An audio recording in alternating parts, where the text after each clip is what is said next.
स्वागत है आपका अपने YouTube चैनल केमिस्ट्री मंथन में। आज का अपना टॉपिक है सॉलिड स्टेट। तो देखिए सॉलिड स्टेट वर्ड आया कहाँ से है, ये अपन देखते हैं। मैटर जो है यानी कि पदार्थ है, उसकी तीन अवस्थाएं होती हैं। तीन अवस्थाएं कौन कौन सी होती हैं वो देखते हैं। यानी पदार्थ जो होता है या मैटर, उनकी तीन स्टेट होती हैं। एक है ठोस यानी कि मैं कहूं सॉलिड, दूसरी स्टेट होती है लिक्विड या द्रव, लिक्विड, और तीसरी स्टेट होती है गैस। तो देखिए जो सॉलिड है, आज अपन करेंगे सॉलिड स्टेट। ये जो लिक्विड और जो गैस है ये अपन पहले ही पढ़ चुके हैं। देखिए सॉलिड स्टेट जो होता है, इसमें जो इंट्रामोलिकुलर फोर्स जो होते हैं ये क्या होते हैं, स्ट्रॉन्ग होते हैं। यानी अपन कहें कि अंतर आणविक जो बल होते हैं ये क्या होते हैं, स्ट्रॉन्ग होते हैं, उनको कहते हैं ठोस या सॉलिड। तो देखिए ये इंटरमोलिकुलर फोर्स क्या होते हैं, कैसे लगते हैं, तो ये अवयवी कण होते हैं। अब आप कहोगे अवयवी कण क्या होते हैं, तो अवयवी कण आगे भी अपने पूरे चैप्टर में काम आएगा ये कि अवयवी कण होते क्या हैं। तो देखिए जो अवयवी कण है ये परमाणु हो सकता है या फिर अणु हो सकते हैं या फिर ये कोई आयन हो सकता है। तो देखिए अवयवी कण क्या होंगे, परमाणु, अणु या आयन जो होते हैं, इनके बीच में जो लगने वाला जो फोर्स होता है ये स्ट्रॉन्ग होता है। यानी कि अंतराणविक बल होंगे ये क्या होगा, स्ट्रॉन्ग होगा, उसको कहते हैं सॉलिड, ठोस। अब ये लिक्विड में क्या होते हैं, तो लिक्विड में ये अवयवी कण क्या होते हैं, कुछ दूर दूर होते हैं।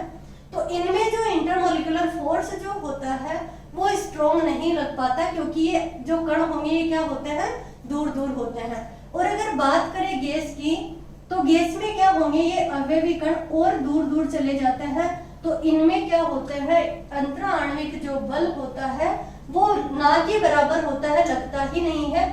जब भी कहते हैं कि जो गैस है उनके जो कण होते हैं वो फैले हुए रहते हैं, क्योंकि इनके बीच में कोई फोर्स काम नहीं करता है, और इसी वजह से इनमें वांडरवाल फोर्स काम करता है। वांडरवाल फोर्स जो होता है वो एक वीक फोर्स होता है। इस वजह से देखो सॉलिड जो स्टेट है इसमें जो अवयवी कण है ये क्या है, पास पास में होता है, और जो बल लगता है वो स्ट्रॉन्ग लगता है। दूसरा डिफरेंस क्या देख सकते हैं कि जो सॉलिड स्टेट होता है उनके आकार व आयतन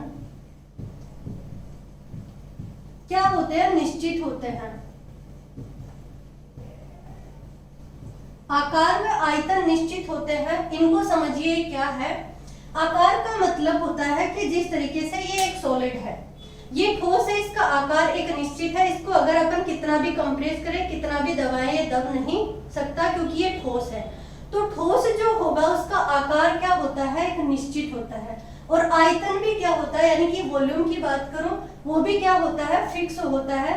तो आकार और आयतन क्या होते हैं, निश्चित होते हैं सॉलिड के अंदर। लिक्विड की बात करें तो लिक्विड में क्या होता है, लिक्विड का जो, अगर लिक्विड की बात करें तो लिक्विड में ये आयन है। लिक्विड का आकार क्या होता है, अनिश्चित होता है, जबकि आयतन जो होता है, आयतन का मतलब है वॉल्यूम, आयतन होता है वो क्या होता है, निश्चित होता है। इसका क्या मतलब है कि आकार जो होता है वो तो अनिश्चित होता है और आयतन होता है वो निश्चित होता है। आयतन का मतलब है वॉल्यूम। अगर 1 लीटर की बात करूं कि 1 लीटर पानी लिया अपन ने, तो 1 लीटर पानी है तो उसका वॉल्यूम 1 लीटर ही होगा। अपन चाहे उसको किसी भी साइज में रखें, किसी भी उसका आकार में रखें। कैसे, जैसे अगर 1 लीटर पानी को अगर इस तरीके के साइज के बर्तन में रखेंगे तो उसका आकार क्या हो जाता है, इस तरीके का। अगर अपन इसको इस तरीके के बर्तन में रखेंगे तो उसका साइज क्या हो जाएगा, इस तरीके का। यानी कि मैं कहूँ कि 1 लीटर पानी को अगर अपन किसी बर्तन में रखते हैं वो उसी तरीके का क्या ले लेता है, साइज ले लेता है।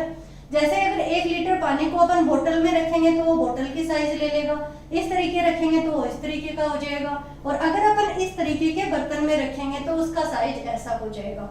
तो आकार क्या होता है, अनिश्चित होता है, यानी कि बदलता रहता है, जबकि आयतन जो होता है, वॉल्यूम जो होता है वो फिक्स होता है। 1 लीटर से अगर अपन किसी भी नेक्स्ट बर्तन में अगर अपन डाल लेंगे तो उसका आयतन क्या नहीं होगा, कम ज्यादा नहीं होगा, 1 लीटर ही रहेगा।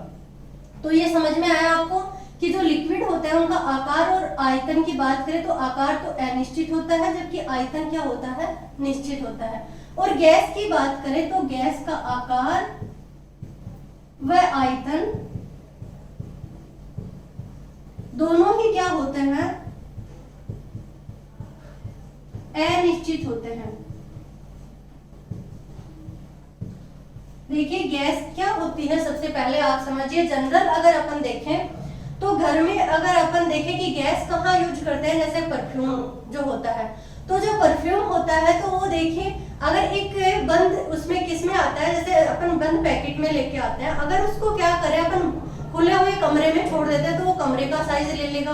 अगर बाहर अपन उसको क्या करेंगे, खुले में छोड़ेंगे तो वो बाहर क्या कर देगा, फैल जाएगा।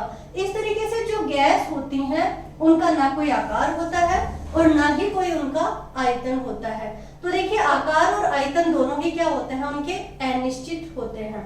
बट अपन को क्या करना है, अपन को आज करना है सॉलिड स्टेट। तो देखिए अपन अब करेंगे कि सॉलिड जो होते हैं, ठोस होते हैं, ये भी क्या होते हैं, 2 प्रकार के होते हैं। और वो 2 प्रकार क्या होते हैं, एक होता है क्रिस्टलाइन सॉलिड और एक होते हैं एमोर्फस सॉलिड। क्रिस्टलाइन होते हैं क्रिस्टलीय सॉलिड और एमोर्फस होते हैं अक्रिस्टलीय सॉलिड। तो देखिए क्रिस्टलीय सॉलिड और अक्रिस्टलीय सॉलिड क्या होते हैं वो अपन देखते हैं।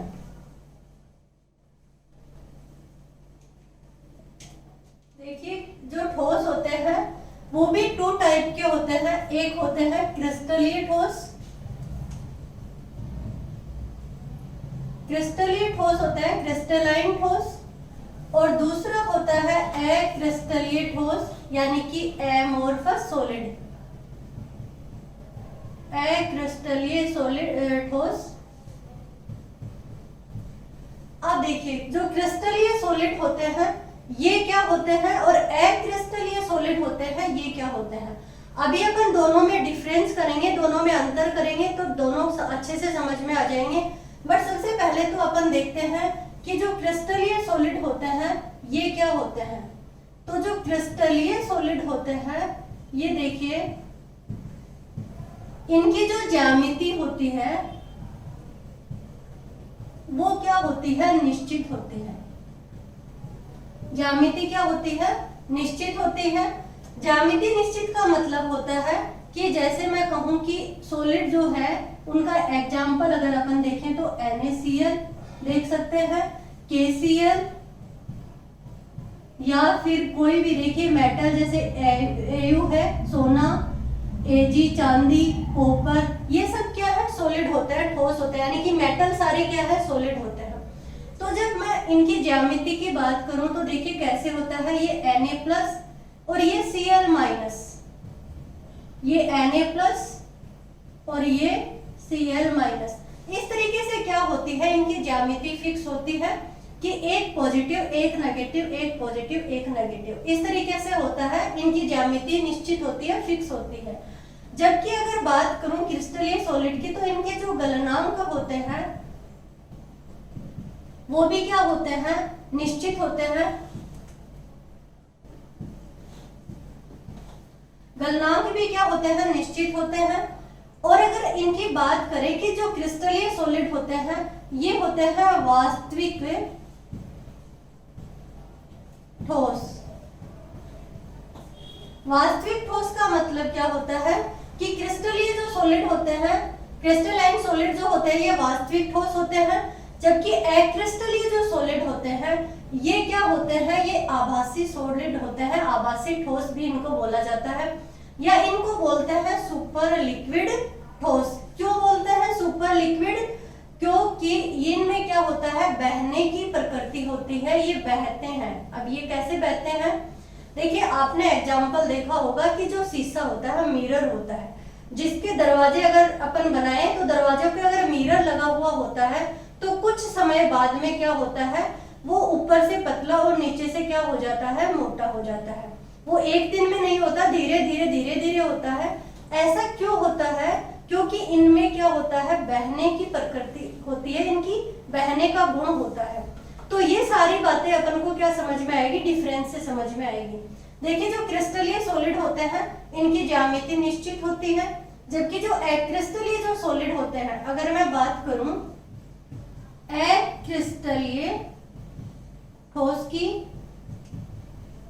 तो सबसे पहले तो इनकी ज्यामिति जो होती है वो ही अनिश्चित होती है। अनिश्चित का मतलब कोई ज्यामिति फिक्स नहीं होती है। अगर मैं एग्जांपल की बात करूं, एग्जांपल अपन ले सकते हैं रबर, प्लास्टिक, या फिर ले सकते हैं अपन कांच। तो ये क्या होते हैं, अक्रिस्टलीय सॉलिड होते हैं, अक्रिस्टलीय ठोस होते हैं। इनकी ज्यामिति निश्चित नहीं होती है। किस तरीके से होती है इनकी ज्यामिति, जैसे इनकी ज्यामिति ये कोई एक कण होगा तो ये कोई कण होगा, इस तरीके से देखिए, कहीं पॉजिटिव आ जाएगा कहीं नेगेटिव आ जाएगा। इनकी कोई ज्यामिति फिक्स नहीं होती है। ये देखिए इनमें पॉजिटिव नेगेटिव कोई ज्यामिति इनकी फिक्स नहीं होती है। इसलिए अपन इनको अक्रिस्टलीय ठोस बोलते हैं कि ये वास्तविक ठोस नहीं होते हैं, ये होते हैं सूडो सॉलिड भी कहा जाता है। किनको, अक्रिस्टलीय ठोस को, यानी ये आभासी ठोस होते हैं, आभासी ठोस होते हैं। इनको सुपर लिक्विड सॉलिड भी बोला जाता है। वो क्यों बोला जाता है, क्योंकि इनके अंदर बहने का गुण पाया जाता है। क्या पाया जाता है, अक्रिस्टलीय सॉलिड के अंदर बहने का गुण पाया जाता है, इसलिए इनको बोला जाता है सुपर लिक्विड सॉलिड। देखिए सुपर लिक्विड सॉलिड जो होते हैं इनके अंदर देखिए बहने का गुण पाया जाने के कारण इनको सुपर लिक्विड सॉलिड कहा जाता है। अब देखिए अपन बात करते हैं इनमें डिफरेंस की, दोनों में, कि इनका डिफरेंस क्या है दोनों का, कि क्रिस्टलीय सॉलिड और अक्रिस्टलीय सॉलिड में डिफरेंस। तो दोनों में डिफरेंस देखते हैं, दोनों में अंतर देखते हैं क्या होता है।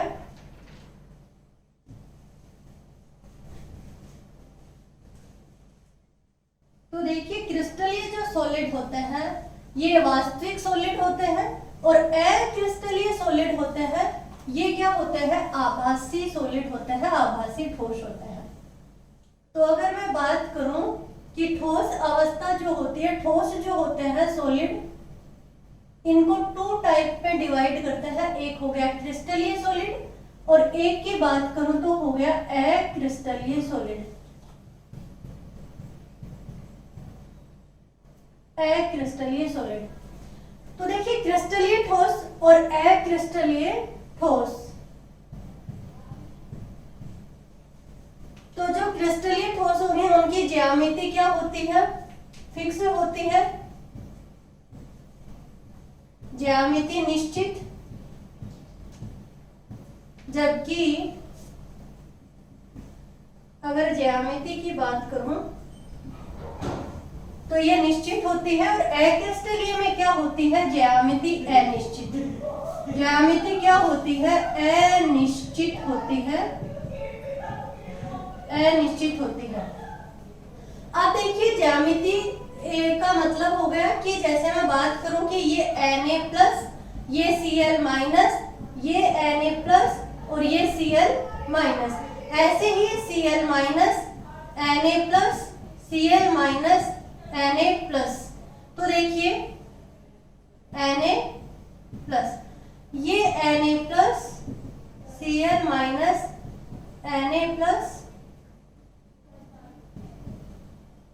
Cl-। अगर मैं बात करूं एक Na की, तो एक सोडियम के चारों ओर देखिए 4 क्लोरीन जुड़े हुए हैं। 4 क्लोरीन जुड़े हुए हैं किस तरीके से, देखिए ये एक क्लोरीन, ये एक क्लोरीन, ये एक क्लोरीन और ये एक क्लोरीन। और अगर बात करें एक क्लोरीन की, तो ये एक क्लोरीन जो है इसके चारों ओर 4 सोडियम मिलेंगे, यानी कि ये सोडियम, ये सोडियम, ये सोडियम, ये सोडियम।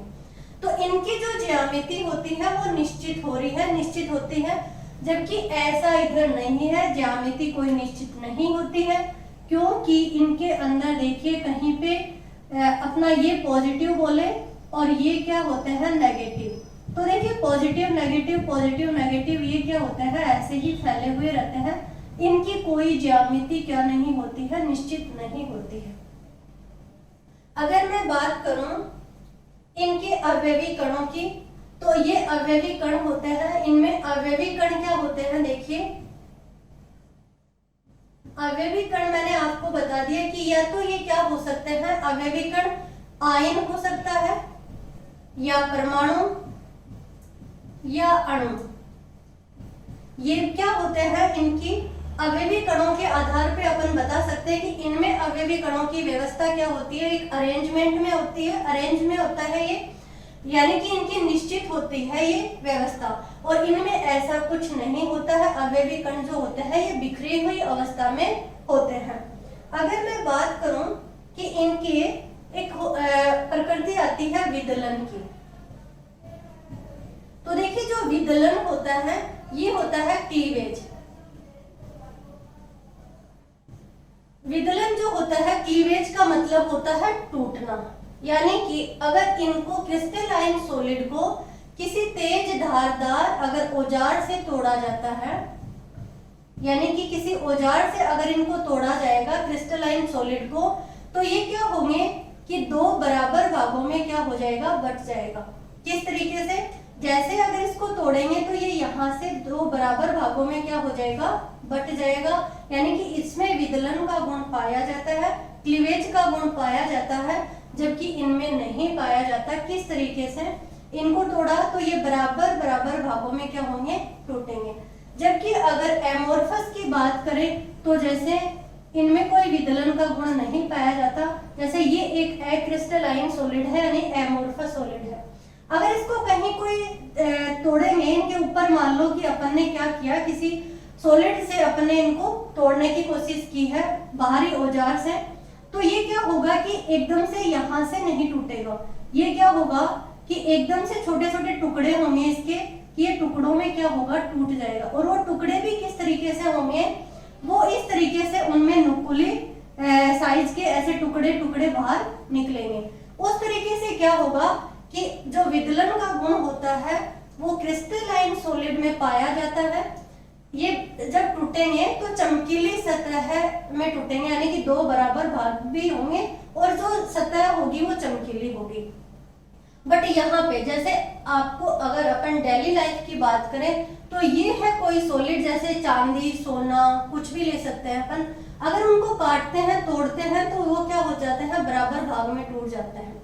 बट अगर इसमें बात करें जैसे शीशा है, तो उसको अगर अपन तोड़ेंगे तो वो क्या होगा कि छोटे छोटे टुकड़ों में टूटेगा, ना कि बराबर भाग में टूटेगा।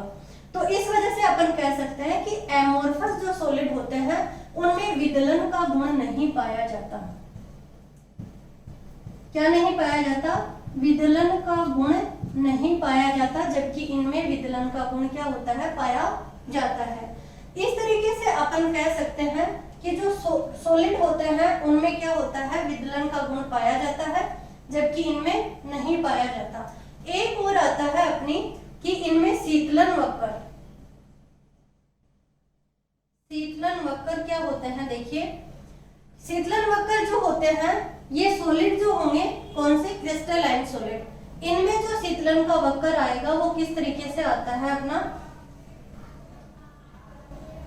यानी कि अगर ये टेम्परेचर है, ताप है, और ये समय है, टाइम है, तो अगर ये डिग्री सेल्सियस में है, तो अगर मैं बात करूं कि शीतलन वक्र की, तो ये किस तरीके से आता है, ये आएगा अपना इस तरीके से।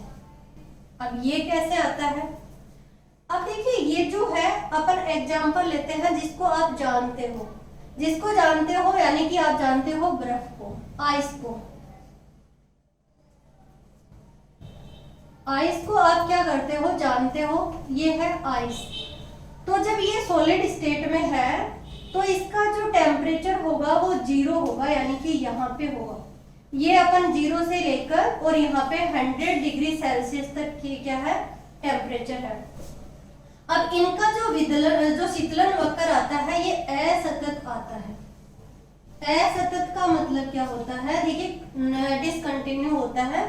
क्यों होता है, यानी 0 जिसका टेम्परेचर यहाँ पे 0 डिग्री सेल्सियस होगा तो ये क्या होंगे, यहाँ पे होंगे, यानी कि इनका ये है। शीतलन वक्र का मतलब होता है ठंडा करने पर इनके जो वक्र आते हैं वो असतत आते हैं। तो देखिए 100 डिग्री सेल्सियस पे क्या होगा, यहाँ पे वाष्प होगी, और जब वाष्प को ठंडा किया जाएगा तो देखिए ठंडा करेंगे तो टेम्परेचर कम हो रहा है, तो वाष्प को अगर अपन ठंडा करेंगे तो ये इस तरीके से यहाँ पे टेम्परेचर गिर जाएगा। मान लो कि ये यहाँ पे आ गया 70 डिग्री सेल्सियस पे। तो अगर यहाँ से टेम्परेचर गिरा तो ये वक्र इस तरीके से नीचे की तरफ आया, और जब ये यहाँ आएगा तो यहाँ रुक जाएगा। क्यों रुक जाएगा, क्योंकि यहाँ पे एक अवस्था परिवर्तन हो गया, यानी कि एक अवस्था से दूसरी अवस्था में क्या आ गया, कोई स्टेट चेंज हुई, तो ये यहाँ पे वक्र एक स्टेबल होगा, स्थायी होगा। तो ये क्या होगा, एक यहाँ पे एक रुकेगा, ये चक्कर वक्र सॉरी रुकेगा, तो क्या होगा, देखिए ये एक स्ट्रेट लाइन आएगी और फिर से क्या होगा, ये टेम्परेचर गिरेगा, तो टेम्परेचर गिरेगा तो यहाँ पे सॉलिड स्टेट में कन्वर्ट हो जाएगा और यहाँ पे बन जाएगी अपनी क्या, आइस। समझ में आया क्या, कि जो शीतलन वक्र होते हैं क्रिस्टलाइन सॉलिड के वो असतत आते हैं, जबकि जो अक्रिस्टलीय होते हैं उनके जो वक्र होते हैं वो क्या आते हैं, सतत आते हैं। इस तरीके से ये किस किस के बीच में है, एक टेम्परेचर के बीच में है और एक टाइम के बीच में। टेम्परेचर को डिग्री सेल्सियस में लिया जाता है। तो देखिए इसको दोबारा से समझिए, ये असतत क्यों आया, क्योंकि यहाँ पे वाष्प है जैसे, तो 100 डिग्री से ऊपर क्या होता है, पानी उबलना चालू हो जाता है और वाष्प बनेगी। अब वाष्प को अपन ठंडा करेंगे तो टेम्परेचर क्या होगा, गिरेगा। टेम्परेचर यहाँ पे आ गया 70 या 60 डिग्री सेल्सियस के आसपास। जैसे ही यहाँ पे आया तो स्टेट चेंज हो गई, वाष्प से क्या बना, जल बना। तो जब जल बनेगा तो ये एक स्टेट लाइन में होगा, क्योंकि यहाँ पे एक अवस्था चेंज हुई है, ये स्टेबल अवस्था में रहेगा। और उसके बाद में अगर अपन वापस से ठंडा होगा तो दोबारा से क्या होगा, ये यहाँ पे आइस बन जाएगी और यहाँ पे भी क्या होगा, अवस्था परिवर्तन होगा, यानी वाष्प से जल बना, जल से आइस बनी। इस तरीके से क्या होता है, इनके शीतलन वक्र असतत आते हैं, जबकि जो क्रिस्टलाइन सॉलिड जो होते हैं उनके वक्र क्या आते हैं, सतत आते हैं। इनके जो शीतलन वक्र होगा वो सतत आएगा। क्यों आएगा, क्योंकि इनको एक बार गर्म करते हैं, गर्म करते ये कुछ नरम होंगे और नरम होते ही क्या हो जाएंगे, पिघलना चालू हो जाएंगे।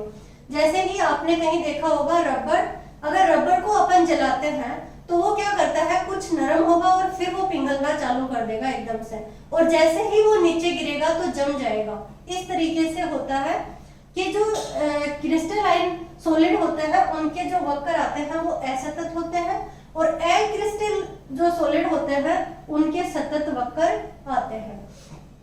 अब देखिए इनके जो होती हैं क्रिस्टलाइन जो सॉलिड होते हैं इनको वास्तविक ठोस कहा जाता है। इनको मैं मिटा रही हूं, एक बार आप नोट कर लीजिए इसको। जो क्रिस्टलीय सॉलिड होते हैं ये होते हैं वास्तविक ठोस, वास्तविक ठोस, जबकि ये क्या होते हैं, आभासी ठोस। क्या होते हैं, आभासी ठोस। अब देखिए इनको आभासी ठोस क्यों कहा जाता है, इनको कहा जाता है सूडो सॉलिड। Pseudo solid. वास्तविक ठोस का मतलब मैंने बताया कि कोई भी मेटल अपन ले सकते हैं, कोई पेन ले सकते हैं, पेंसिल ले सकते हैं, ये क्या होता है, सॉलिड होता है। इनको अपन कंप्रेस करेंगे तो ये नहीं दबेंगे, यानी कि इनको दबाएंगे तो भी ये नहीं दब सकते। जैसे अपना एक रूम देख लीजिए, मकान देख लीजिए, आप उसको कितना भी दबा दीजिए वो दबेगा नहीं, क्योंकि वो क्या होता है, वास्तविक ठोस होता है। जबकि देखिए ये होते हैं जैसे रबर है, तो रबर को अपन दबाएंगे, कंप्रेस करेंगे तो वो दब सकता है। इस तरीके से एक्रिस्टल या सॉलिड जो होते हैं वो आभासी होते हैं। दूसरा जो होता है, इनमें एक क्वेश्चन और पूछा जाता है कि जो एक्रिस्टल या सॉलिड होते हैं इनको सुपर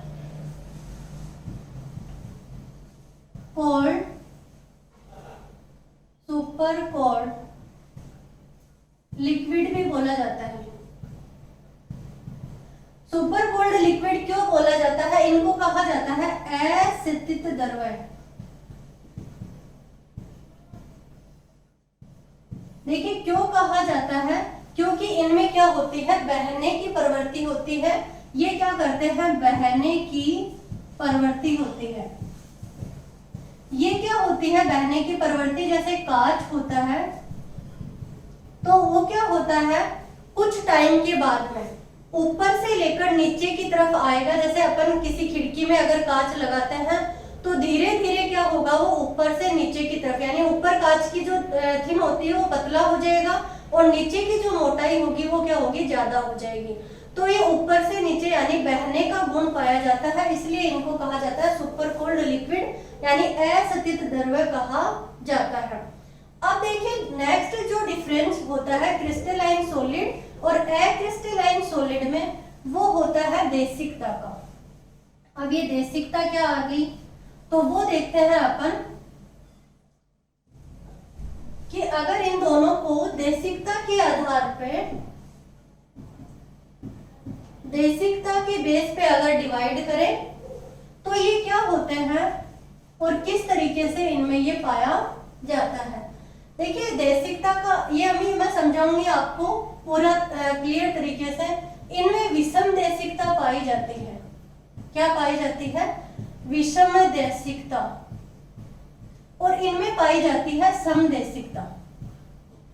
अब इसका क्या मीनिंग होगा, तो देखिए समझते हैं ये समदेशिकता और विषम देशिकता क्या होता है। लगता क्या है कि ये उल्टा हो गया, क्रिस्टलाइन सॉलिड में लगता है कि इनमें समदेशिकता होनी चाहिए जबकि इनमें क्या होनी चाहिए, विषम देशिकता। बट ऐसा नहीं होता है, आप समझोगे तो आप खुद बताओगे कि हाँ विषम देशिकता ही होती है। देखिए किस तरीके से विषम देशिकता होती है। अभी मैंने बताया कि जो क्रिस्टलाइन जो सॉलिड होते हैं उनकी ज्यामिति फिक्स होती है।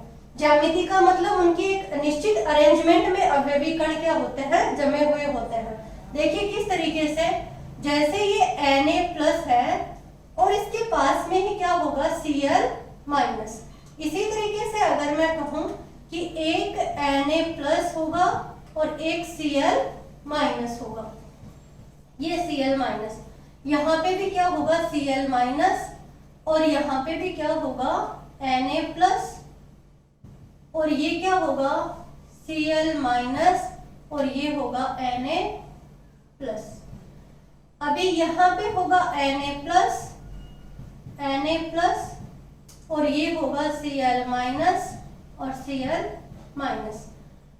Cl-।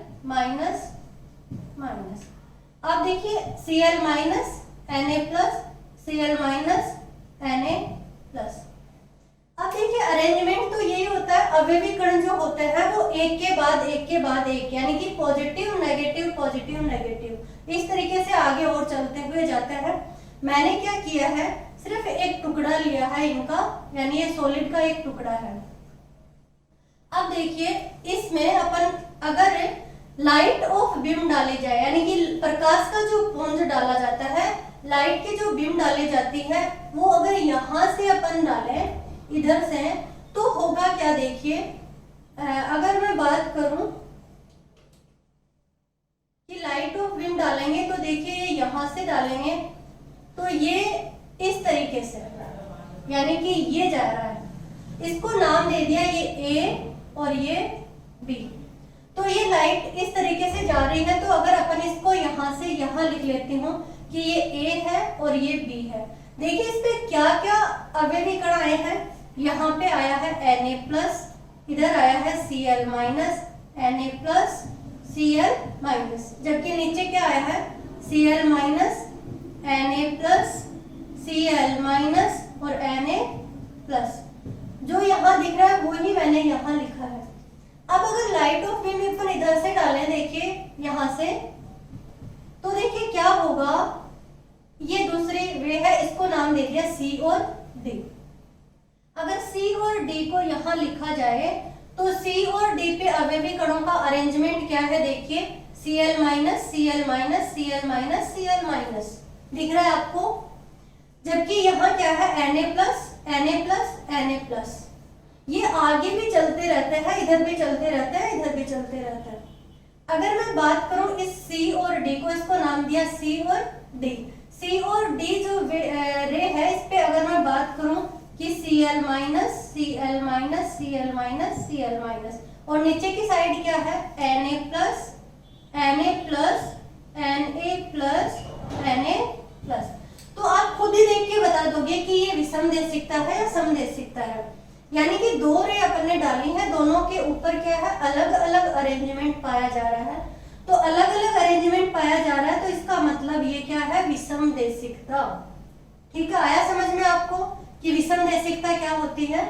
यानी कि दोनों साइड से अगर अपन देखें तो दोनों पे क्या है, अलग अलग अरेंजमेंट होने के कारण इसको विषमदेशिकता कहा जाता है। और इसी विषमदेशिकता के कारण इनकी जो फिजिकल प्रॉपर्टी होती है वो चेंज हो जाती है। जैसे क्या होती है फिजिकल प्रॉपर्टी, अगर मैं बात करूं, इनमें एक अपवर्तांक गुण होता है, यानी कि इनकी जो रिफ्लेक्सिव जो इंडेक्स होती है वो क्या हो जाता है, चेंज हो जाता है। जितने भी इनमें फिजिकल प्रॉपर्टीज होती हैं वो क्या हो जाती हैं, चेंज हो जाती हैं। जबकि अगर मैं बात करूं एक्रिस्टलाइन सॉलिड की, तो ये क्या होते हैं, इनमें समदेशिकता पाई जाती है। और समदेशिकता क्यों पाई जाती है, देखिए समदेशिकता का मतलब है, अगर ये आप किसी सॉलिड का टुकड़ा लेते हो तो इसमें अवयवी कण जो होते हैं उनकी कोई व्यवस्था नहीं होती है, कोई फिक्स अरेंजमेंट नहीं होता है। इस कारण से क्या होगा, देखिए यहाँ से कोई बीम अगर लाइट की डालेंगे तो होगा क्या, आप लाइट डाल रहे हो तो आप इधर से डालो या फिर इधर से कोई लाइट डालो, तो होगा क्या, दोनों के ऊपर ही वही कण अरेंजमेंट होगा कि कुछ पॉजिटिव आ रहे हैं, कुछ नेगेटिव आ रहे हैं। बट हो रहा क्या है, अरेंजमेंट दोनों फिक्स हो जाते हैं कि पॉजिटिव नेगेटिव अरेंजमेंट बराबर आ रहा है कि जितने कण पॉजिटिव होंगे उतने ही नेगेटिव हो जाएंगे। तो ये होती है समदेशिकता। क्या होती है, समदेशिकता। तो ये इंपॉर्टेंट टॉपिक है कि विषमदेशिकता का गुण क्या होता है और समदेशिकता का गुण क्या होता है। तो अपन ने क्या किया है, क्रिस्टलाइन सॉलिड और एक्रिस्टलाइन सॉलिड का क्या किया है, डिफरेंस देखा है, दोनों में अंतर देखा है, ज्यामिति के आधार पे देख लिया, विदलन के आधार पे देख लिया, शीतलन वक्र के आधार पे देख लिया, प्रकृति के आधार पे देख लिया, और क्या देख लिया अपने, देशिकता के आधार पे देख लिया। तो ये है आपका डिफरेंस कि क्रिस्टलाइन सॉलिड और एक्रिस्टलाइन सॉलिड में दोनों में अंतर क्या होता है।